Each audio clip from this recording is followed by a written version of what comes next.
Mga kaibigan, mga kapatid, mapagpalang araw ng Miyerkules sa inyong lahat. Narito na naman ang inyong lingkod, Father Bob, isang paring Karmelita. Purihin natin si Jesus, Maria at Jose.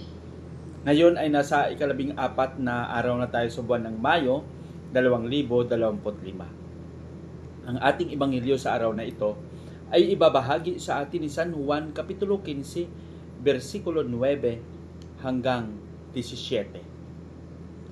Ano ba ang sinasabi dito ni Jesus sa ating ebanghelyo?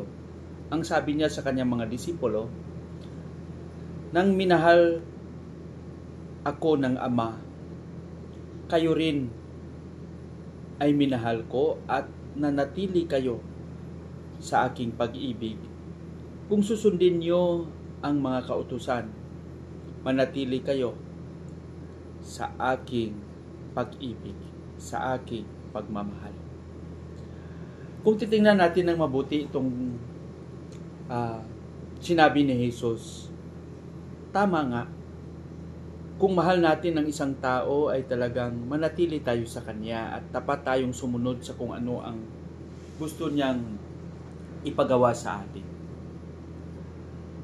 Madali lang sabihin na ang isang tao ay nagmamahal.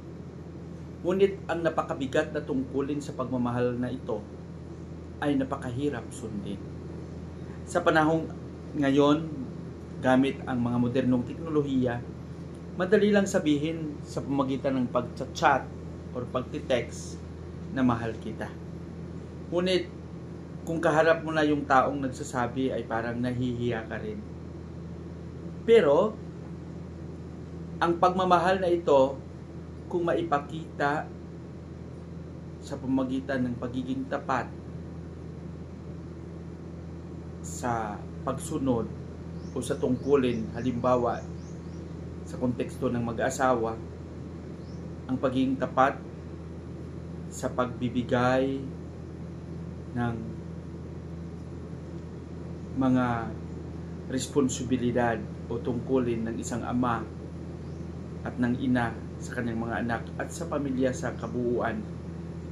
Kahit hindi niya sabihin na mahal kita, kung makikita ito sa pagkilos at sa pagtupad niya ng kanyang tungkulin, para sa akin ito ay isang napakakongkretong pagpapahayag ng pagmamahal. Siguro ang malaking hamon sa ating lahat na kailangang maipakita natin, maipadama natin at maging tapat na tunay na saksi tayo ng pagmamahal na ito sa ating magulang, sa ating mga kapatid at sa ating kapwa-tao, na magkaroon tayo ng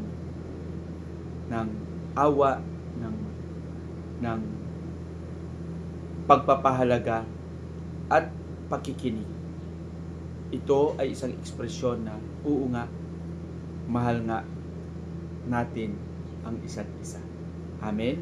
Pagpalain nawa tayo ng Panginoon sa ating panalangin sa ngalan ng Ama, ng Anak at ng Espiritu Santo. Amen. Butihing Ama, pinupuri at pinapasalamatan ka namin sa iyong kabutihan. Gaya ng iyong pagmamahal, gaya ng iyong pag-ibig, turuan mo kaming magmahal rin.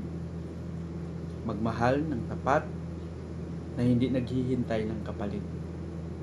Amen. Sa ngalan ng Ama, ng Anak at ng Espiritu Santo. Amen.